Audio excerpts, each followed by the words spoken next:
Hello, everybody. It's Gail Perry here. I'm so happy to help kick off the AFP Icon virtual conference. And I'm here with my co-presenter, Brian Bonde. Want to say hi, Brian? Hello, everybody. It's great to be here. Looking forward to the first AFP Icon virtual. Yeah. And so, Brian, where are you broadcasting from today? I am broadcasting from my office in Sioux Falls, South Dakota, where I run a consulting firm. Yes. And I am here in Chapel Hill, North Carolina. And it's Sunday afternoon and the sun is shining here in North Carolina. And we're so excited to be able to tune into the broad and beautiful AFP community to talk about a topic that a few people might find interesting. But before we launch in, I'll just say a couple of words about myself. There's my Twitter handle, which is probably the most important thing. And you can be tweeting if you want to and say hello.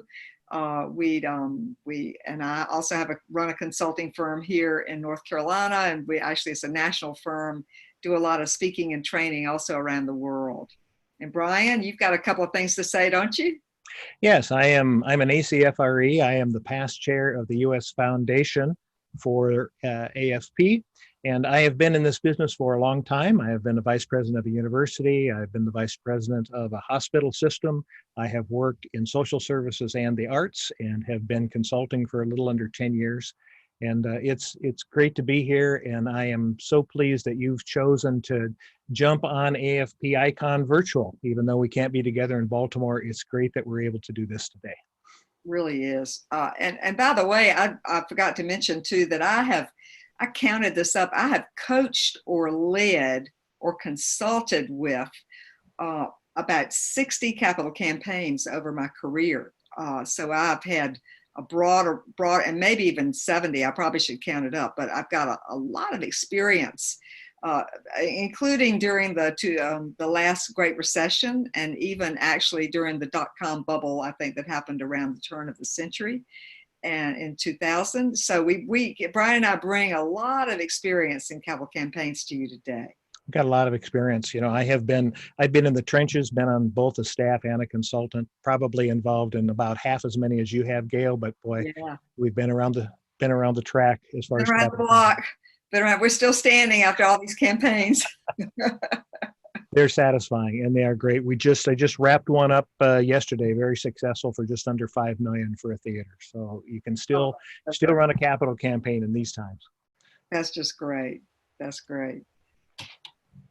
So I think this is your slide. Well, let's move into, we're going to do our first poll of the day, and we want to put a little context to where you're at and what you're feeling. You know, everything's changed in the last 3 weeks, and we're wondering, what are you thinking? No problems ahead? Or you're worried about what the future is? Things are getting tough, things are falling apart, or just help, what are we going to do? Or I give up. And we'd just like to take a little temperature today of how you feel. So the poll should be coming up, and you should be able to enter that. Now, we're in a situation today where we're not live, because if you're seeing this, that means that something's happened. And so we're providing you the material, even though we're not live. So the poll numbers will be up, but we won't be able to report those poll numbers back to you. And, you know, I just want to say, too, that it is an uncertain environment, particularly for something as big and broad and full of risk as a capital campaign. So you are probably dealing with volunteers and board members and even staffers who want to take a deep breath and assess, how do we move forward with the capital campaign in this current environment? So that's why we wanted to start you off with this poll. Just getting a feel for the audience. How are you feeling about things? Because it really comes down to how everybody's feeling, I think, whether they can go forward or whether they are in a hesitation mode. I think that's true. You know, I think in these times, there are best practices, but just like we see with the other things that are going on in the world, be it the stock market or the economy, everything else, we run on our emotions, not only us as professionals, which we need to be able to figure out how we feel and how we can be leaders and move forward with the work that we have to do. But then also by identifying how we feel and where we're at in this whole process and in this world, this new abnormal world that we're living in, how do our donors feel? And so we need to be in touch with our own feelings so that we can be able to be calm and communicate with our potential donors. But when Brian and I were preparing our thoughts together about this presentation, we talked a lot about being the calm voice Yes. for our clients and for the world, because there will, even though we are somewhat in a very unusual, almost crisis management situation with a lot of organizations, there will be another side to this. And your donors are still going to love you, and they're still going to have some money to give you. So that's right. You know, one of the things another person I spoke to this week was people make the assumptions that it might be insensitive to be in the fundraising world right now, or people think it may be inappropriate to be asking for money. And one of the things that they said was, you know, we can't manage the pocketbooks of our donors. What we can manage is what does our organization need? And especially when we're talking to our donors, they've already voted with their pocketbooks. They care about us. They care about you. And so what we still need to tell our story, and then they can make a decision if they love the organization, especially if they love the mission, whether or not they want to give money. So we can't make a decision about other people's pocketbooks, but we can make a decision about how we tell our story and how we serve our organizations. beautifully said, Brian. Thank you. And one of the things that we teach too is that don't make assumptions about your donors. Right. Don't never assume, like Brian was saying, that you, yes, many donors may not feel like they can support your organization now, but you've got some who do.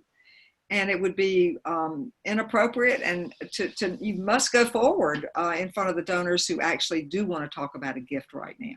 Wouldn't you say, Brian? Yeah, I think that's exactly right. You know, I think these are uncertain times, but the mission of our organization hasn't changed. The needs may have changed, and we'll talk a little bit about that as we move forward. But in these times, the role that our organization plays is important in the world, and it's going to be important to this particular crisis that we're in too. So we need to keep that in mind.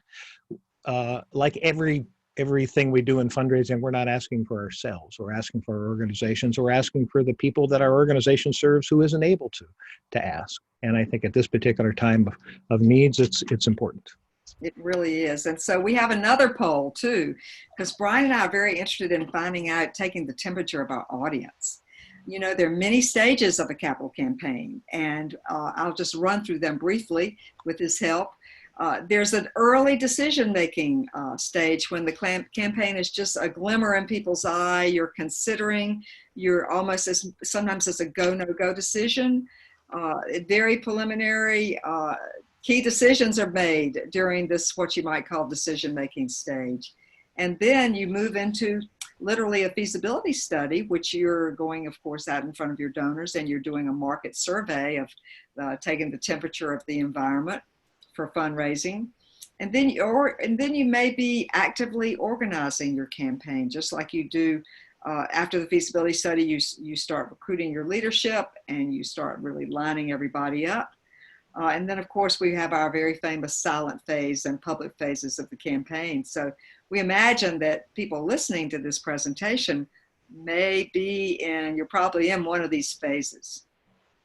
What we're going to do today is we're going to take all of these apart a little bit. We've got certain questions, and when we first put this together, it was before the world changed, and we had 10 questions that we wanted to try to answer. And Gail and I have gone back and we've thought through this about what is the situation that all of us are in. And then for each one of you, depending upon where you are in your campaign process, are going to be at different places. We've got, you look at those 5 questions, and you could fall at several different points in each side, inside each one of those 5 points.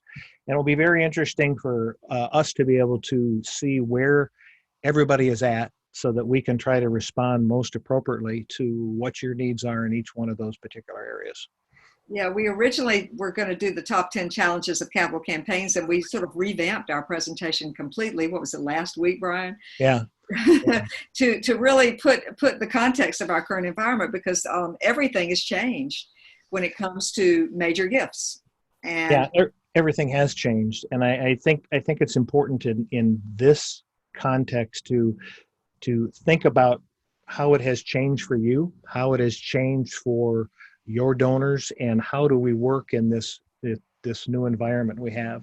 I think it's important that we remain calm, but also our leaders. I think our boards are going to look back to us, our volunteers are going to look back to us, and we need to be thoughtful about wherever we're at in each stage of the campaign as to what do we do in this environment, because it'll change a little bit. In fact, the environment is changing every day, unfortunately. And what do we do now? I know organizations are making a lot of quick decisions in a very limited time frame under a lot of stress. We would encourage y'all, since capital campaigns are very long-term, multi-year projects, don't make any quick decisions about your campaign without at least stepping back and looking at the very big picture. Right. You know, I compare this to, I'm from South Dakota, so I always think about the prairie. I think about being on a country road and all of a sudden a train coming by, and you have an unexpected stop, and we have no idea how many cars there are in this train, and but it doesn't mean that you can stand still. I mean, just because the world has changed, we've got to be able to analyze the situation we're in. We need to be able to look at our donor situation, and we just can't wait for this train to pass. We can't stall. We need to adapt quickly to this temporary new world we're in. And so that's what we're going to try to address today. Gail and I have been, we wanted to have a conversation today because things are changing so fast, and we want to hear from you where you fit, and we'll try to answer those questions. So let's dive into the top 10 challenges of capital campaigns today. And so, Brian, I think this is your slide. Yeah, it is. I wanted to start here. You know, it's always amazing to me when I'm talking to my clients about a capital campaign is what are their ultimate objectives? And one of the first questions I ask is, do you know what you're raising money for and how much money you need? And it's always amazing to me on those first meetings when I'm talking to people about their capital campaign, they can't necessarily answer those questions. And you need to go back and make sure that your organization has a strategic plan in place so you know exactly where you're going with the capital campaign. What is it that the organization needs? And then how are you going to respond to that? And that means taking an assessment of what are your capital needs, how much money are you going to have, how much time do you have to fulfill those capital needs. Now, in this current environment, we also need to, we can't talk about a campaign without looking at what's happening now. You need to take an accounting of what does your organization need right now. Are there some other current fund needs that may not have been a part of your capital campaign or part of this process at a different time? I so agree too, because we find that organizations have a notion about raising money. Sometimes trustees want to mount a capital campaign or to raise a bunch of money just because it's an anniversary event coming up. And we see way too much, and donors don't care if you're having an anniversary. They care about exciting new ideas. Right, and exactly. Yeah, I had a client who wanted to do a campaign because it was, I don't remember, such and such month, or this whole idea of doing it, you know, because it's an anniversary. What people are interested in is what sort of significant change is this capital campaign going to bring about that's going to inspire and move your mission forward. And it's probably difficult to get your board thinking about this big picture, but you've probably been having strategic conversations with your leadership all along. And there's no reason you should stop, because even if you hold off your campaign and put things on hold for a period of months in 2020, that doesn't mean things are going to pick back up. And you still need to have a strategy and a plan for what your organization wants to accomplish out there in the world and your community. Yeah, I think that's right. And I think especially in these times, if you haven't gotten together with your team, your leadership team, your board members, your volunteers, you need to put your capital campaign into the context of what do we need to do in these times that are changing so quickly. Have you thought about what are we going to need cash flow wise over the next month? Have you put together maybe a 3-month scenario where you've looked at maybe 2 or 3 different ways that this could turn out? And then try to look 6 months ahead of time. You know, that's very difficult to do in a time when things are changing so much. But I think so many of our nonprofit organizations are going to be struggling with current fund money. And so can some of the models that we use in capital campaign processes be applied to what your most immediate needs are, especially if your needs are impacting the current crisis we're in? I think that will be an important component of this. And you may be in a situation where your strategic plan literally has to be put on hold while you deal with a financial crisis. We're finding that a lot of performing arts organizations right now, or any organizations that relies on tickets as earned income, is under particular stress. Although, as I was just found out, we're recording this on Friday afternoon, that the stimulus bill was signed into law. And so there will be some opportunities for nonprofits to get some help.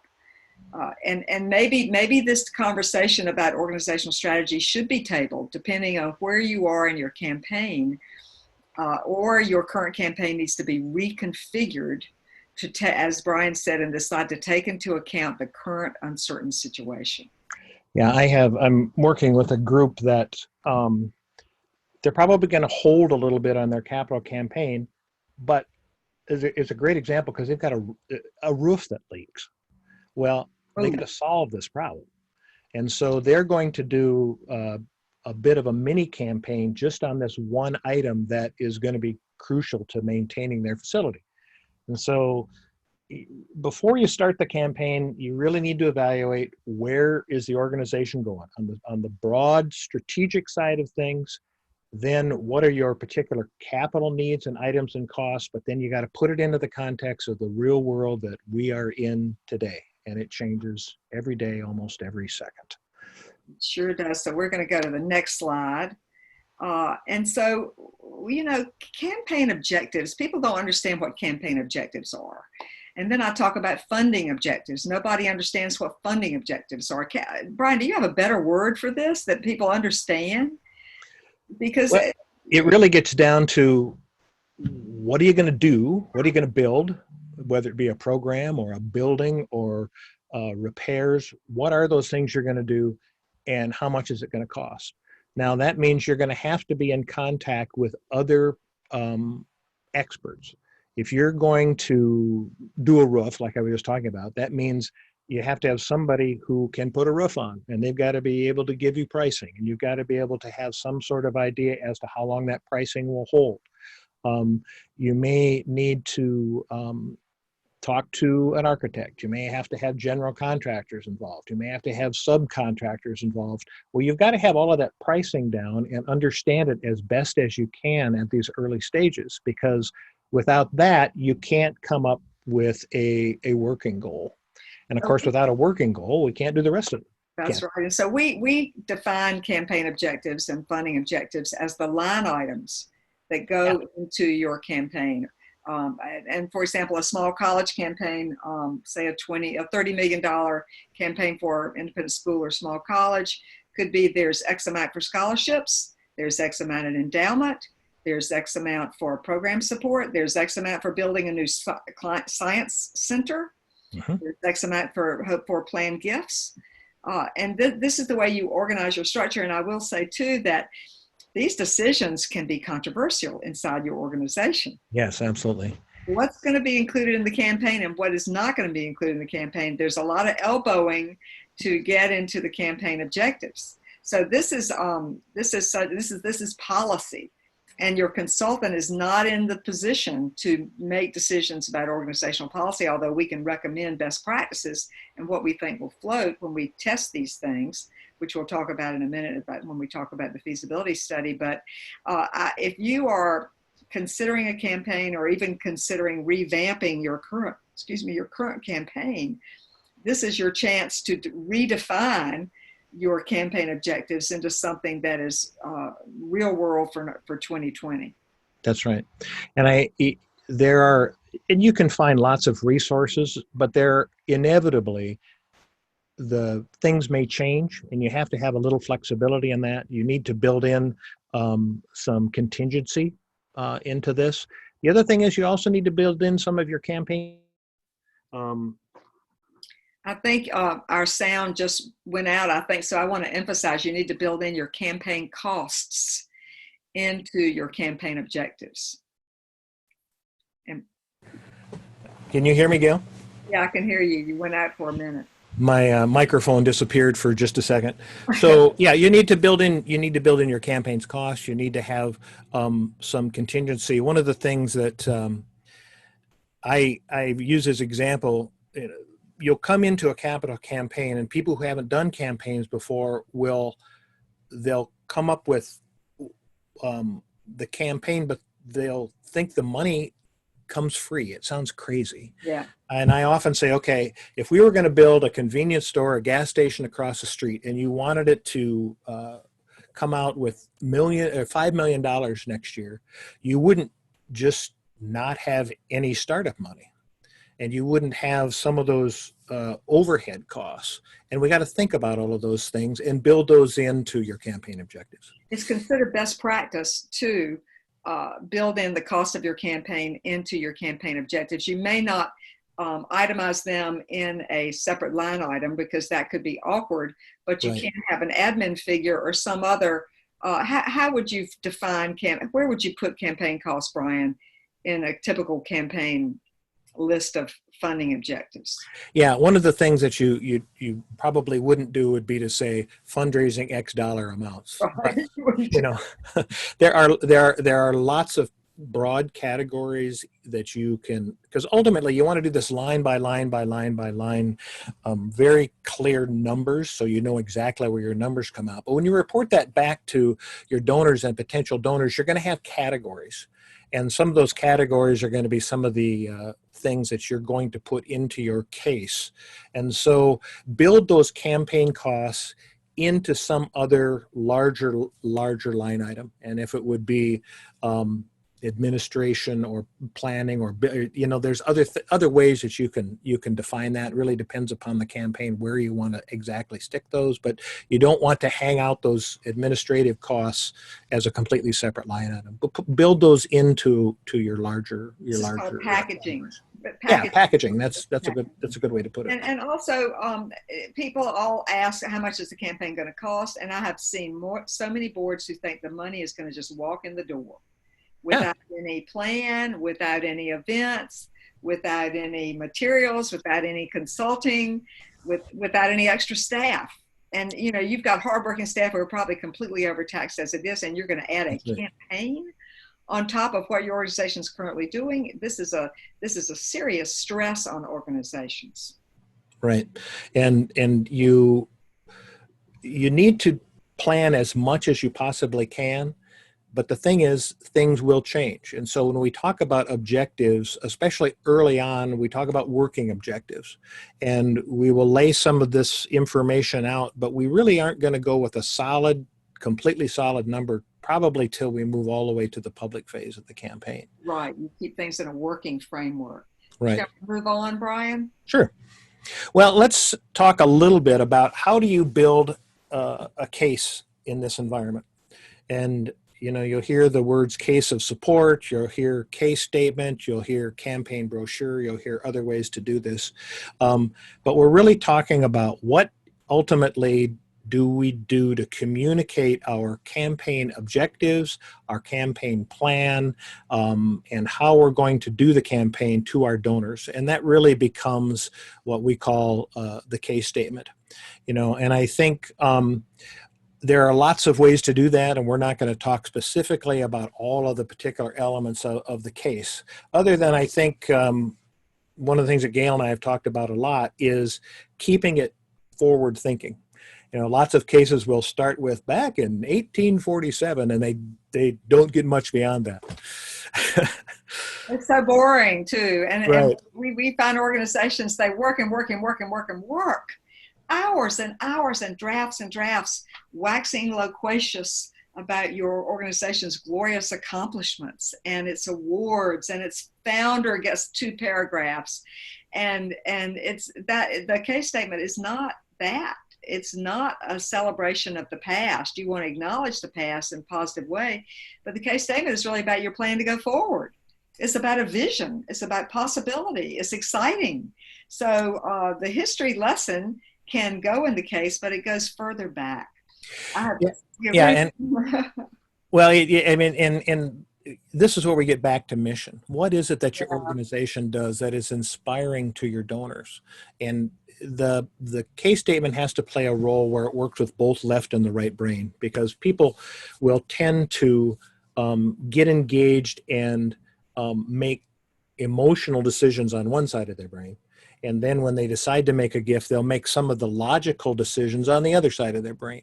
And when we build a case, we need to be able to speak to both of those things. And I think in our current environment, we need to think about what else do we need to include in our case? Are there cash needs that your organization is either going to have now, or we think they may have, or you may have as we move through this crisis? We're going to have to try to work and try to do a little predicting and some planning based on this environment we're in. Yeah. And so I want to go back to building the case in terms of the structure. Many organizations will start with a vision statement, which is often what we use, a very short, maybe 2 pages, maybe nicely designed, that you use for a feasibility study. And then, gosh, I hope you haven't invested, if you're well into your campaign, you probably invested in a 4-color brochure and videos. And here we are in an environment where the rug is being pulled out from under you and everything is changing. I would caution you to be careful about committing to expensive print materials until well into the campaign. I started my fundraising career at Duke University, and they spent thousands and thousands of dollars on this gorgeous case statement with, I mean, it was like a book, romancing Duke. And the president of the university had stepped down, and he was at the very beginning of the case statement. And so they had boxes and boxes of these expensive case statements that were just sitting there. So you don't want to be caught in that trap. And the other point I want to make about structuring the physical document, whether it's a vision statement, whether it's a longer brochure, it's all about your exciting plan. It's your exciting, and don't, I want to beat this to death, because people will spend all this time wordsmithing their history, and then the plan gets about this much space. Right. Yeah. And that plan is what's inspiring. It's that plan and what you want to do to change things for your organization, what you want to do to change the world, that is important. And I think especially in this environment, that whole idea of getting too slick, too much money, too early on is a real concern. Yeah. I think we're going to need to be as flexible in our campaign communications as we are day to day in working with our organizations in this environment. So that may mean you rather than printing up a lot of things, we can do things electronically. You can do things so much cheaply, maybe one-offs, and then maybe those things are going to have to change. But you don't need to go out and print 10,000 4-color books for your campaign. Please don't. You probably don't need it anyway. Right, exactly. Well, let's talk a little bit. I'm going to introduce this topic about choosing a consultant and what to look for, because you may already have a consultant that you really care for and like. And trust, or you may be shopping for one.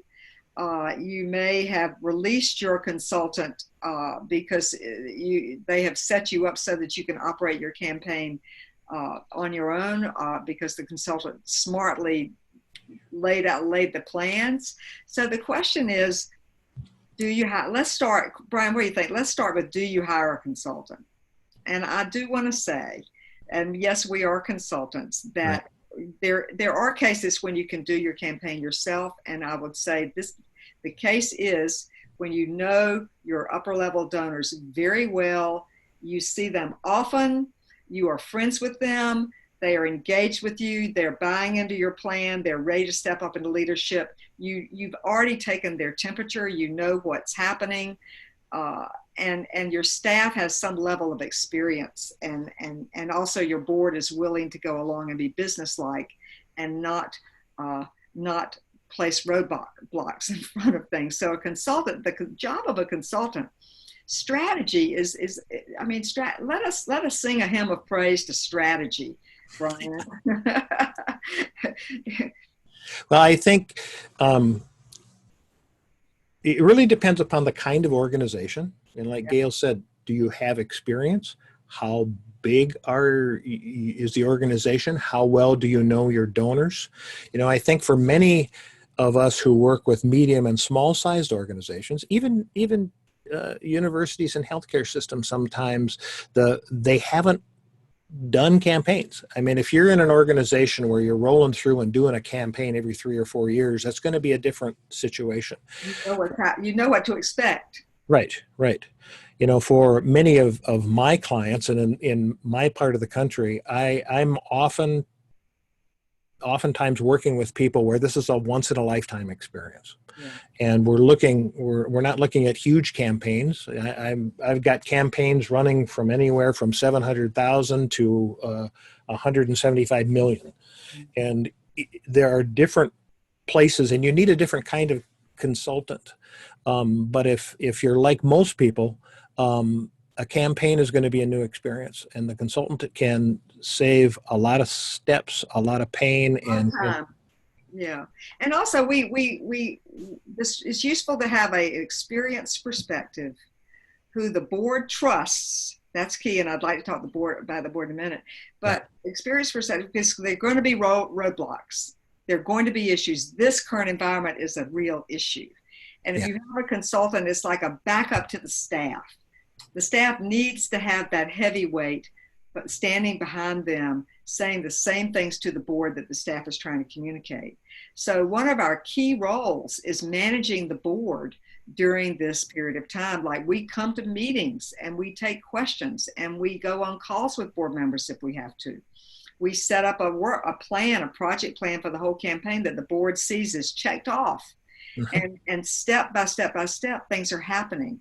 I think it's very hard to find experienced staff who have the capacity to provide that kind of leadership inside a typical capital campaign. I think that's very true. You know, I think you need to be very diligent when you choose your consultant. But one of the things I would say, and I'm constantly amazed at it, is that if you've done your due diligence, you've chosen a good person or a good firm to work with, follow their advice. I'm constantly amazed at how people will trip up because they don't follow the advice of people with a lot of great experience in doing capital campaigns. And I have taken a lot of leadership and organizational development training in order to work with boards in a different way, so that I try to get them to think that they thought of the idea that I'm trying to communicate to them, so that they'll embrace it and they'll decide. I mean, I had one board once that we would agree on a strategy, and it was a maritime association, and so I'd go down to the beach and everybody's lined up, there's a strategy. And then I'd be driving back to Raleigh where I lived, and they would call me up and they say, we've decided we don't want to do it that way. You know, those are my early years. That's when I called for coaching and organizational development and leadership to really understand how to get inside their heads early and often, so that everybody can be on the same page, because if your board's not on the same page with the consultant, you're not going to be productive. Yeah. I mean, there is a team here. You've got the board, you've got the staff, you have the consultant, you have your volunteers, and you've got your donors and your donor prospects. And at the end of a campaign, those will all be lined up, because you will have worked through the campaign, and you need to follow all of those steps. One last comment about trust. Because many campaigns, consultants will show up as they're offering the same service. And you can look into that, quite frankly, and look at their track record. But there's an intangible chemistry that happens when you have a situation where you have confidence and trust in your consultant. And you've got to it's a close working relationship. You're going to get to know these people really well. And they're going to be holding your hand in tough times. And they're going to be there for you, because that's what consultants do. And we should have a license as therapists too, Brian. Yeah, right. Yeah, and so you choose wisely. Don't let your board members railroad somebody in that they've worked out before, because the staff is going to have the most intimate working relationship with the consultant. And the situation, the quality of trust will make or break your relationship or a successful consulting relationship. Yeah, that's absolutely true. You can't, it sometimes it gets down to the intangibles. It gets down to the chemistry, because there are a lot of very quality people in there, but you need to have people that you really connect with, because you're going to work very closely together. And one last comment, I have seen a lot of consultants these days with a pro forma approach that's not customized. And if I were you as a nonprofit leader, I would look for a consultant who has a track record of customizing their approach and showing up personally, and not just running you through a pre-programmed format. That's exactly right. On my website, I have cookies, because I don't believe in cookie cutter stuff. Everything is different in working with this. There are best practices, but all those best practices have to be adapted. It's more interesting for the consultant when you're being real with your people. Oh, yeah. Well, let's take a look. As we're moving through our presentation, we really wanted to talk about how do we put together the front end of the campaign, and then we want to talk about each one of those specific components as we move through this presentation, the same way you're going to be moving through the components of your campaign. And in the strategic area, one of the things that we do is the feasibility study, and that is going out and testing what we're going to be talking about to our donors, trying to get as much information as we can to bring back to the campaign leadership. And I think in this particular situation, what if you are in a feasibility study right now? Things changed considerably in the last month, just in the last few weeks, in the last few days. And where are you at? Are you beginning a study? Are you in the middle of the study? Have you completed a study? Because one of the things about this particular moment in time is what people said a month ago may be different than what's really happening now. And we're going to have to adapt to this situation. Yeah, I have a client who's embarking on a feasibility study project with us right now, and we may postpone the interviews. However, they have a lot of work to do on their case, on their campaign objectives, and also really thinking through very carefully who the people are who should be asked to have a feasibility study interview. So there's work to be done. And if you are in the middle of a feasibility study right now, you may want to hold off a couple of weeks just to see what the environment looks like. Right. It's changing so rapidly. And maybe by the time you listen to this recording, there may be something else happening in the world that we don't know about.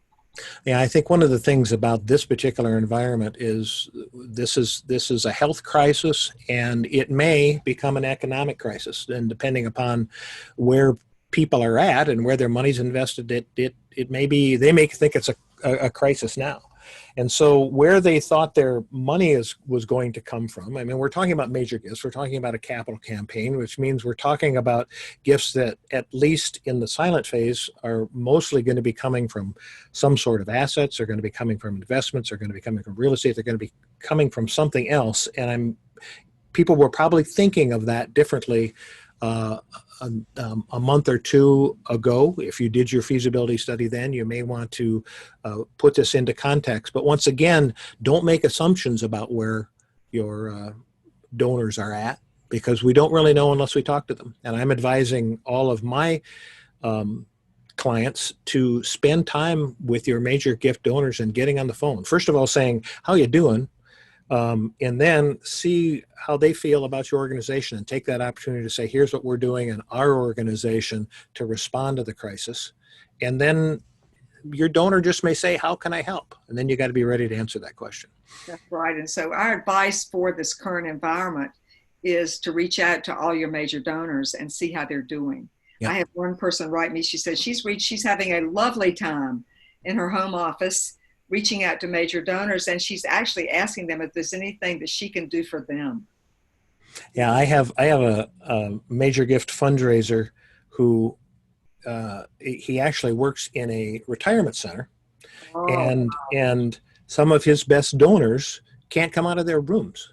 And so he has found this great way of, they order the groceries, they come into the nursing home, he picks up the bag and takes it and leaves it outside the door. Then he goes back to his office and he calls them up. And it's a great opportunity to talk about how they're doing, and then also be able to talk about the organization and what they're doing. because remember, you want to have a friendly relationship with your donors. Yes. You've got to be likable enough to them that they want to spend time with you. And so when I do major gift training, I talk about the likability factor. Yeah, I think that, and this is an opportunity. I mean, there are opportunities in crisis, and I think the opportunity to talk to our donors about their fears, their concerns, their hopes, what they imagine is this is a wonderful time to do that. And if you're working in your home office and you're wondering what to do, go to your database and look at who are your best donors, and start at the top down, just like you do with a campaign. Look at your board members, go inside out, and get on the phone and have those conversations. And there could be a silver lining in this situation in which you have to delay, because Right. you're going to be spending time engaging with and touching base with your major donors. And otherwise you may be too busy. You're organizing a planning committee, or it's a feasibility study. You're having all this stuff up. Now is the lovely time to reach out, because people are bored and they're probably more open to having a casual and social conversation. And this is the time to find out what the name of your donor's dog is. And That's right. like to take them walking. You need to know all this stuff, right, Brian? Well, and I think we've all had that experience of getting the answering machine Oh, yeah. over and over.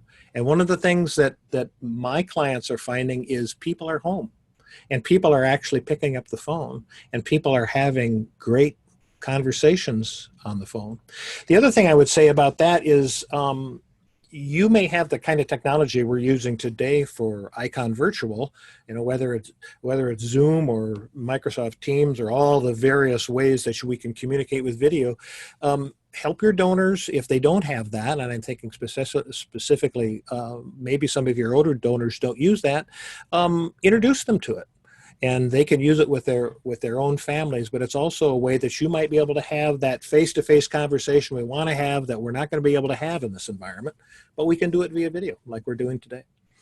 Love that. Love that. Well, let's move on. We got excited about feasibility and we spent some extra time here. Yep. But one of the things that Brian and I talked about when we were preparing our presentation was the whole idea of dealing with leadership volunteers and board members. And we've mentioned this before, but you probably got some really nervous people at your organization. And I'm aware of one organization whose arts organization literally board closed it down and laid off all the staff. Wham! Without even going to their key funders or without doing a fundraising drive for the staff or anything. And now they're regretting it. So your job, and also a consultant's job, is to calm everybody down, look at the big picture. Right now, more than ever, you're going to have some board members and campaign leaders who say it's unseemly to go forward. And we want to stop this because we don't feel like this is appropriate, because we're not a food bank or a hospital. We've got to step back. And you know something? That's okay, because timing is everything with the capital campaign. And you're going to be timing your asks to your lead donors on their schedule, not yours. So this is just another opportunity to step back and do your engagement, do your relationship building, and maybe do a little Googling on your people, and you really think through strategically pulling the data to consider, what do we really have to work with our campaign? There's a lot of legwork that goes into the data management and analysis when you are trying to pull up your prospect lists. And you can spend weeks doing this and be very productive. And then when the coast is clear, you will have organized yourself and lined up the dominoes so that when things turn back around, you're going to be off and running. In order to calm the leadership, you're going to have to do some of that homework that we talked about before. Do the assessment on your organization, know where you're going to be headed. And then in order to calm people, you have to communicate. So you have to connect with them. And there are numbers of ways of doing that I've seen successfully over just the last couple of weeks. Can you have a Zoom town hall meeting where you can say, here's the things that were going on. I work with a public broadcasting system. And in fact, they were doing that this afternoon with all of their committee leaders. And then they were going to videotape that and then make it available to all of their committee leaders so they could watch that. I know another organization where they've just picked up their iPhone and they did a video with their CEO that they made available to leadership to help them inform. And then, of course, like we've said earlier, getting on the phone and letting people know that you still are a leader in an organization that is serving the community, and that mission is going to be important to people. Yes, you may have to slow down, you may have to change your path, but people who cared about what you were doing 6 months ago or 3 weeks ago still care about what you're doing and want to know what's happening inside your organization. Yeah, and I think one thing we're saying to nervous board members in this environment, whether it's annual fund or any kind of fundraising appeal, that your donors are people who love you. Yes. And particularly your major donors and major funders are deeply committed to your organization.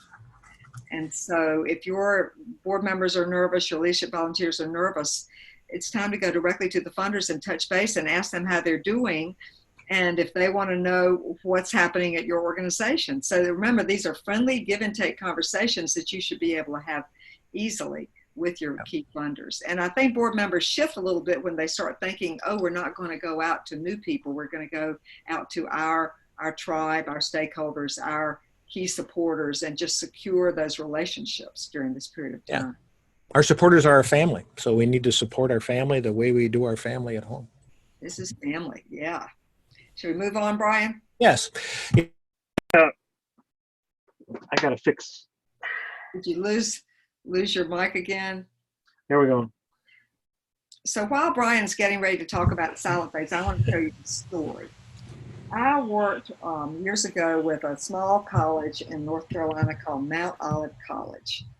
And Mount Olive College was sort of a Bible college associated with the church. And they didn't have any wealthy people on their board, and they didn't have a major gift program at all. And they educated kids right off the farm because it was in a very agricultural area. And they wanted to raise $22 million. And so we were called in to do a feasibility study, and we were putting together a campaign committee because it looked like there might be strong support since this college was an economic engine in the community. Well, wouldn't you know that Sachs, all of a sudden, the accrediting body for small colleges, put this college on probation for finances. And there we were trying to get ready. We'd already done the feasibility study. We're recruiting the campaign committee. We're leading up to the silent phase to recruit lead gifts. And there we were. We had to put the entire campaign on hold for a year. So what did we do? I was in charge as a consultant. And so we kept right on with an optimistic, carefully crafted set of key message points for everybody that were moving through this. And the people had gotten excited during the feasibility study. They were interested in what the college might be doing, new science building, knew this, knew that. And so we took the entire year to enlist every important business and political leader in that part of the state into our campaign cabinet. And we ended up with 50 some people, and people were knocking on our door. Business leaders were knocking on our door. Can I be on this committee? It was that easy to enlist them. We got the largest people who grow the largest turkey, this agricultural environment, the turkey people in North Carolina, and the largest tobacco dealer in North Carolina. So it was very embedded in their agricultural community. And the campaign ultimately raised $28 million. And wow. They said that it was really because we did all the groundwork so carefully at the beginning, and we would have rushed So we held back, and it was a blessing, actually a real blessing. Wow. Well, as we were talking about the different components, when you talk about what Gail was just talking about now, the silent phase, this is when we're out doing the work, and it's only silent in the fact that we're talking intimately with those major gift donor prospects. And depending upon where you are at in moving into your major gift phase, this silent phase of the campaign, you may have some work to do in dealing with hesitant donors. You may have some people you've been working with, and now this crisis has hit. And again, it really gets down to, don't make any decisions for them. I mean, don't decide that they can't give. But what you need to do is communicate with them, find out how they're doing, and tell them where you're at in your process, and all of the things that we talked about earlier. In that, what is it that particular lead donor wants to know about you? And you may need to step back a little bit before you do the ask that you thought you were going to do last week. You may need to evaluate what the needs are that may have changed since the crisis came up. But the big thing is communicate with those donors where you're at as an organization. And I want to say a word again for analysis. Yes. Our friends in Australia, who run the largest consulting firm in Australia, I don't know if I have it in my office, but they have this great big wheel. They do a psychological analysis of their donors before they go in. So there's this set of factors, and then there's another set. And so you turn the wheel and you line up somebody is social, but they're also logical. Mm-hmm. Or they're a business person, but they're run by emotion, and you try to analyze your donors' motivations. I think a lot of times we forget to really look at the personal values that are driving a donor's interest in your organization and go deeper. You know, what is your donor story? I can tell everybody here there's more work you can do with your donors. And if you're holding back, get to know their donor story, why they care, what they believe in, what their timing might be, and they'll tell you this stuff. Won't they tell you this stuff, Brian? I think they will. And I find that donors that you've become friends with, they'll often tell you a lot more than you expect. Oh, yeah. And more than we want. Yeah.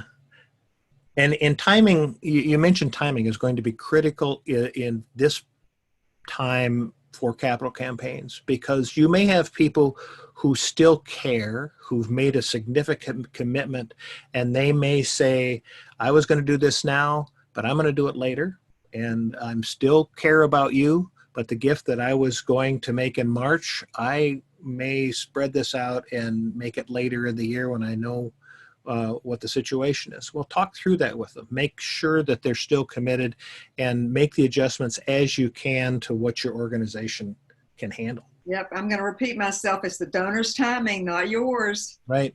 So, to use a colloquial phrase, butter them up, or warm them up, so that your relationship is fresh, is solid, it's friendly, it's warm, it's personal. Those are the qualities you want to work toward when you have relationships with donors. I think the idea that there are going to be people who are going to be isolated who really want to hear from you, and you're going to be important part of the communication that they're hearing. Yeah, I think this is my slide. Brian and I organized ourselves to go back and forth. When should you take your campaign public? There's a lot of questions. I get so many questions all the time about the appropriate use of silent phase and appropriate use of a kickoff. Board members, I have had more board members in my career want to rush the kickoff of a campaign. Yes. They say, we have to go out and let everybody know what's happening. And they don't understand the psychology of the public kickoff. Like Brian said earlier, your campaign's not really silent, but you haven't made a big announcement. Right. So in a way, the public kickoff is a manufactured moment in your campaign that you are creating an event and creating excitement because you've done a lot of your fundraising. You've maybe hopefully 60 or 70% toward your goal. You need a boost. You need a boost, and that's the function of the kickoff. There's the marching band. There are the balloons. When I was at Carolina, raising money for our very first really big campaign at Chapel Hill. You remember James Taylor wrote saying, "In my mind, I'm going to Carolina." So at the campaign kickoff, he was a surprise guest, and the curtain rose, and there he's singing "In My Mind, I'm Going to Carolina," and everybody just practically wept, because that is our like informal theme song. So moments like that are a high, they're emotional high, and they are used to inspire the donors who've already pledged to maybe even give more, and to cultivate new donor prospects who have shown up during the process of the campaign, who need that push to leapfrog their engagement with your organization and jump on into the pool. I think in this particular environment, in the entire campaign process, the public kickoff is probably one of those things you need to be the most thoughtful about in this particular environment. Oh, yes. Because I think that whole type of experience, you're going to want to do at some point. It's going to be difficult to pull that off in this environment. We may be able to do it. I haven't seen it yet. You may be able to do it electronically or some other way, but this may be something that you want to hold on for a little bit. We haven't been in this crisis long enough to know what the alternatives are, but evaluate that very carefully for your particular situation. Yeah, you want to maximize the emotional impact of the kickoff.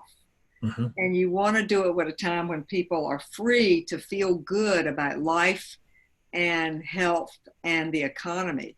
So I would probably advise you to hold off until you feel like the timing is right, knowing, of course, what the function is of the public kickoff. And the function is to provide a much needed boost to get you to the end of the campaign. Right. And that's probably the next thing we should talk about is what is this end of the campaign, this public phase. This is the opportunity. We've gone through, we've done our strategy, we've done our feasibility study, we've identified our major donors, we've talked to them. The campaign is almost an assured success because we have these great large major donors. Now what we want to do is we're going to bring in these smaller donors. We want to build the bandwagon, and here we are. This train has gone across the tracks and we have this crisis in front of it. So we need to evaluate, do you move forward? If you're in the public phase, how do we change our communication to adapt? I think one of the things about the public phase is that if you're in that, or you're about to move into it, or is the public phase, you're going to be talking to a lot of people who are also annual donors. And this may be the point to talk about what are some of the current fund needs that are being created by the crisis. There's lots of other ways to think about it, but it's different. Yeah, and you are going to want to make sure you have your messaging right about the campaign, and it's really key in times of crisis that your board members all speak as a unit, and they know they should not take any interviews with any reporters, because crisis management communications means that one person speaks for the organization. So probably everything has happened so quickly recently that organizations haven't even had a chance to get together with their board members and say, this is our public position on the new building that we're building, or our new home that is in process of being contracted for, or the new roof. Donors want to know. So messaging is key. And what if your prospects don't deliver?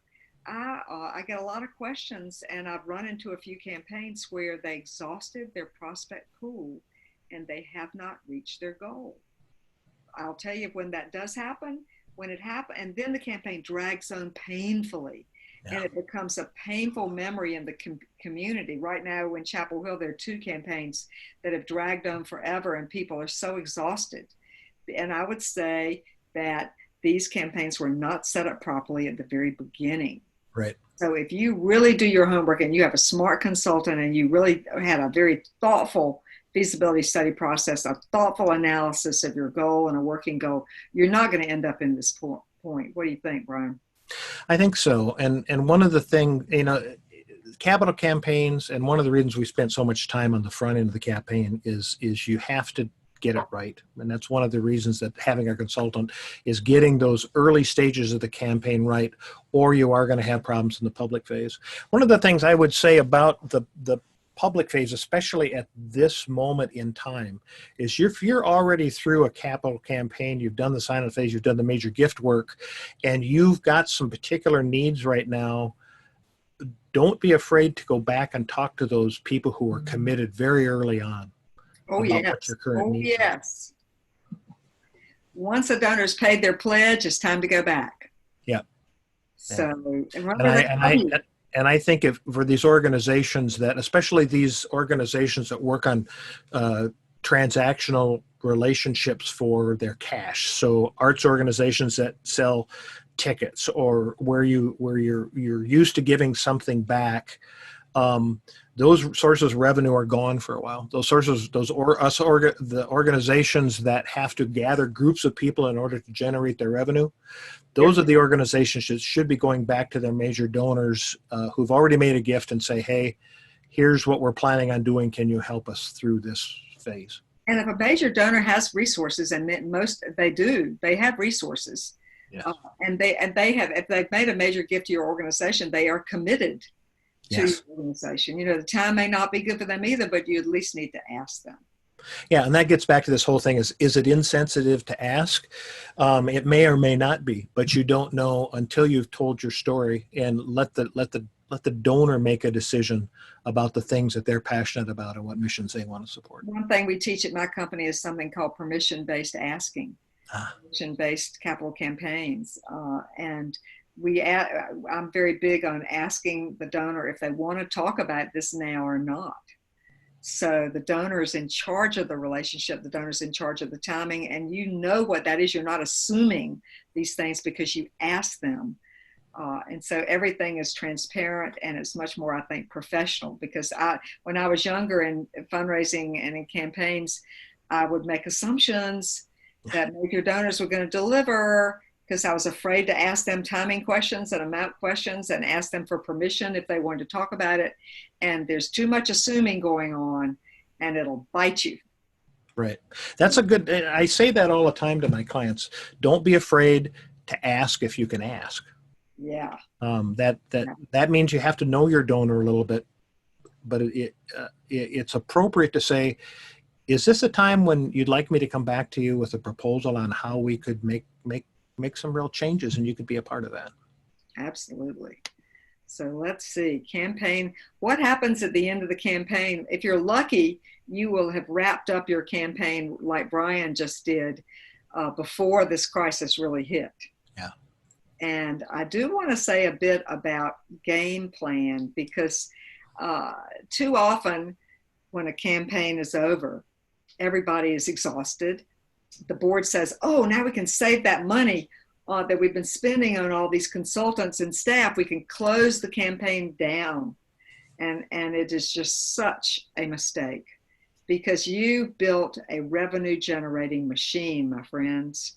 And that's the last bullet here on this slide. You have identified prospects who did not give at new prospects, right? Who did not give at their designated level that you think they could give. So you have a rich and robust prospect pool that has been identified during the course of the campaign, and you're calling it quits, which is fine.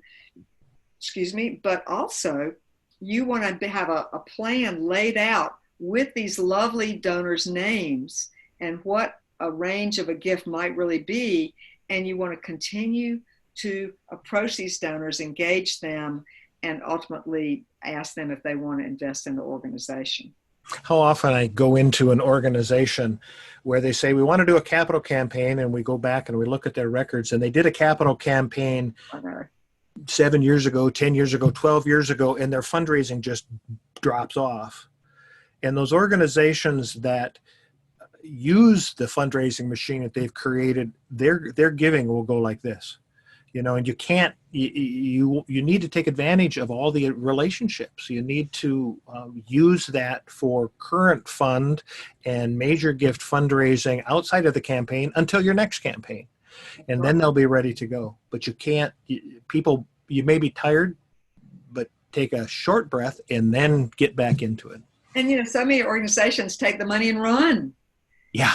They do not continue to engage and thank their major supporters. Yeah. I know one organization or one town, a city that was building a contemporary art museum, and everybody in the city got really excited about this museum, and the corporate funders in particular made some really big gifts. And the new museum had operational funds as part of the campaign for the first 2 or 3 years of its existence. And then all of a sudden, year number 4 came, and they didn't have a fundraising program because they had closed everything down.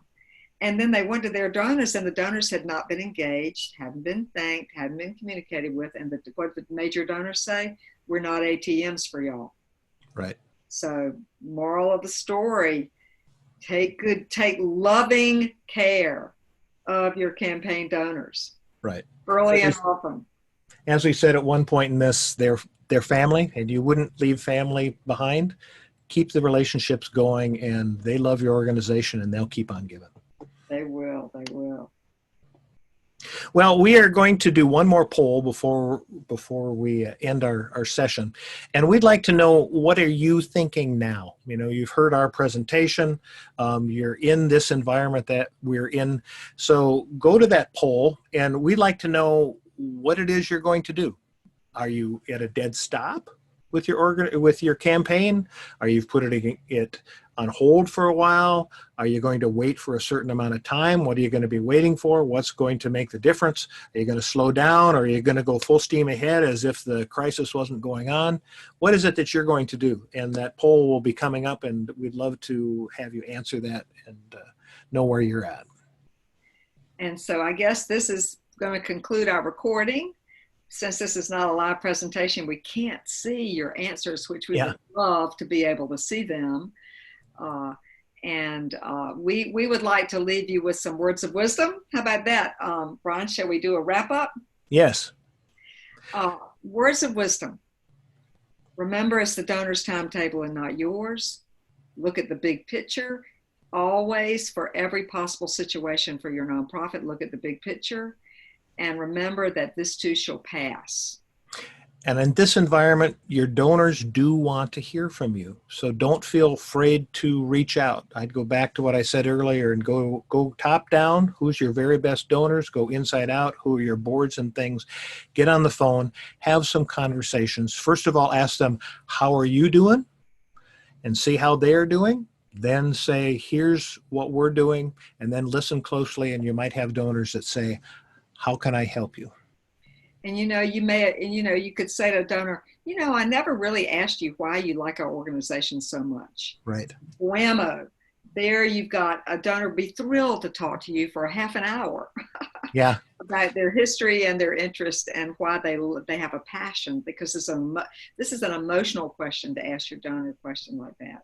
So use this opportunity to engage with your donors. And those opportunities, those stories that they tell you, listen very carefully, because those will be the places that, yes, we'd love to have you invest in this part of our capital campaign for this project or program, because you just told me that's why you believe in our organization and why you got involved in the first place. One of the great mottos of major gift asking is listen your way to the gift. If Perfect. You have to put things on hold, start listening again.